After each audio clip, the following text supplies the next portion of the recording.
The brain alone requires 120 gram of glucose each day.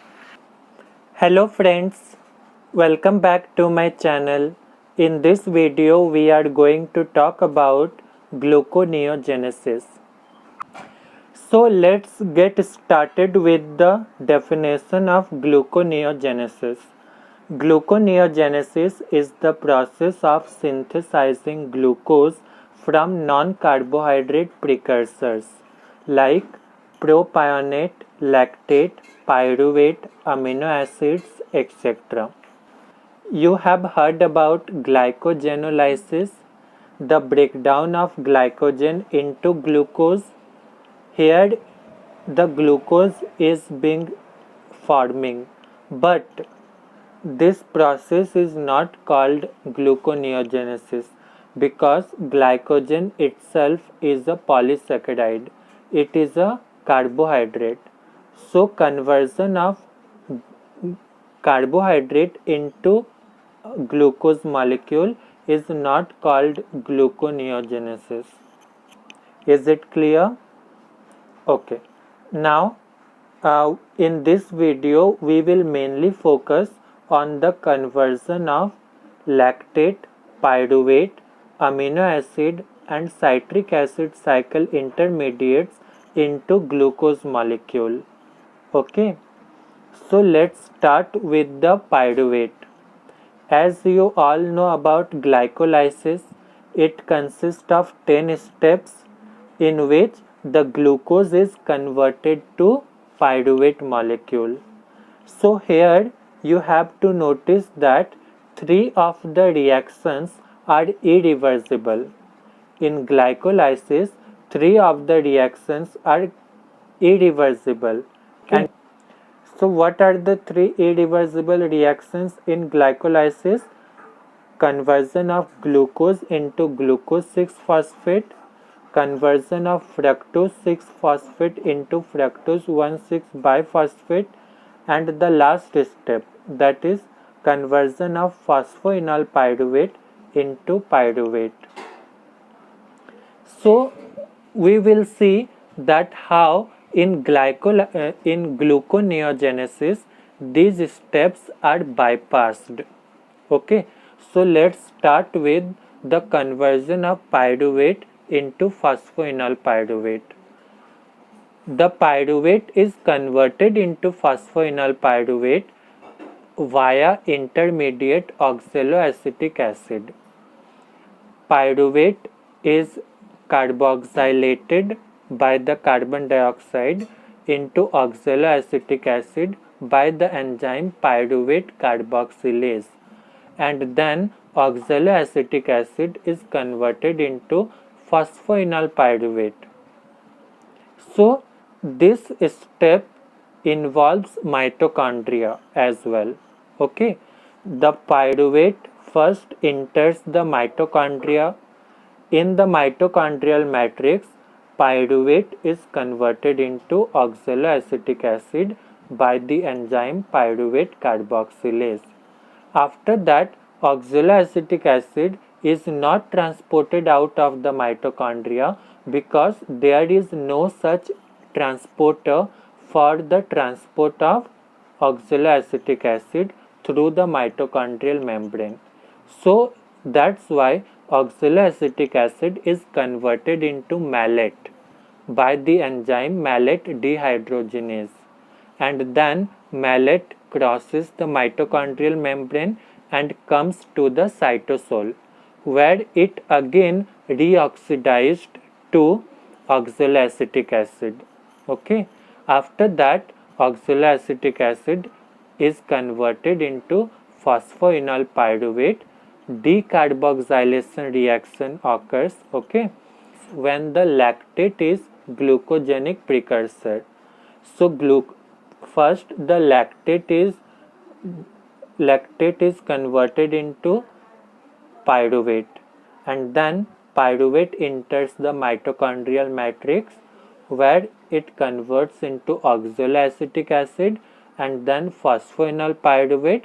Then it comes out of the mitochondria into the cytosol.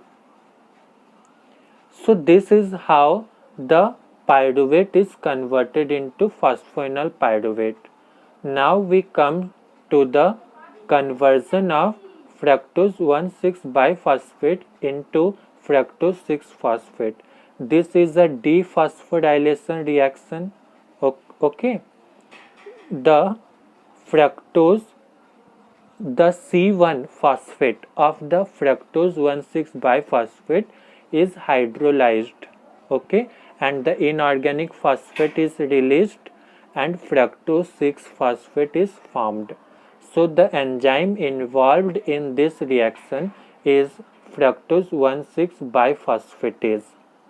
After that, the third and the last step of gluconeogenesis, in which glucose 6-phosphate is converted into glucose with the help of glucose 6-phosphatase. Glucose is synthesized, okay. So this is how the pyruvate is converted into glucose. So the reverse of glycolysis is gluconeogenesis. In glycolysis, glucose is broken down into two molecules of pyruvate. In gluconeogenesis, the pyruvate is converted into glucose molecule.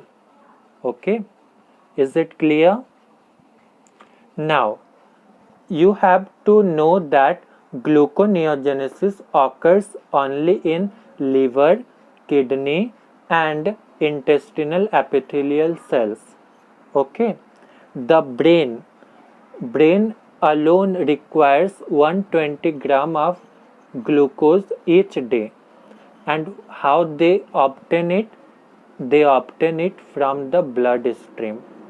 The glucose is synthesized in the liver.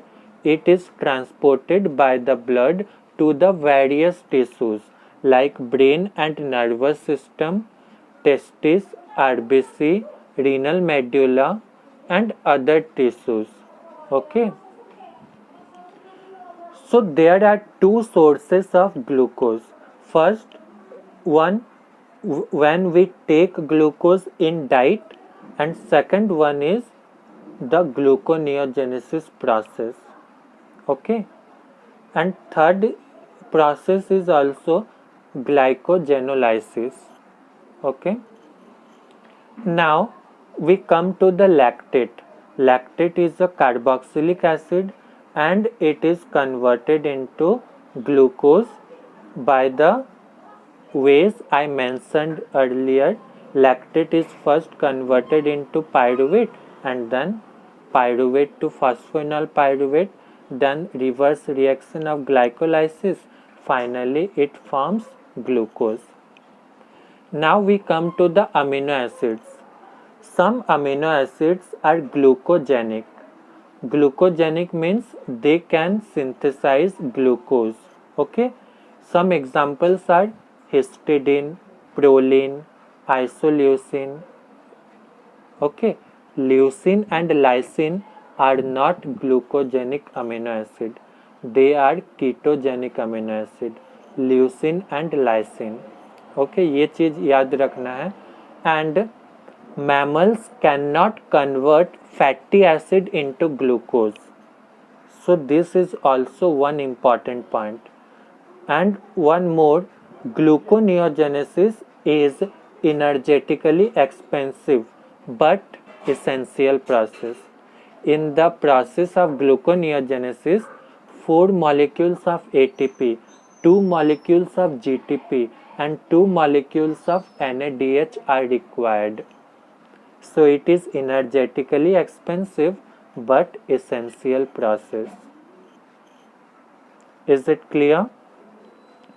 Now we come to the citric acid cycle intermediates.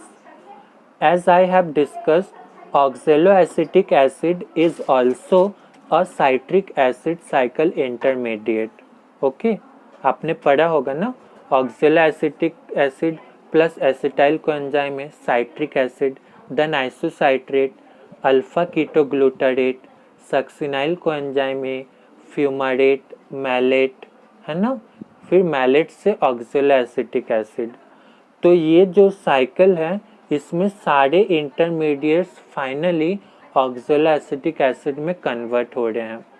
And oxalo acetic acid याद है, pyruvate से oxalo acetic acid बना, oxalo acetic acid से phosphoenol pyruvate बना, जो कि reverse of glycolysis होके finally glucose बन गया। तो वही स्टेप यहाँ भी फॉलो होने वाला है। आई होप आपको समझ में आया होगा ग्लूकोनियोजेनेसिस के बारे में, है ना।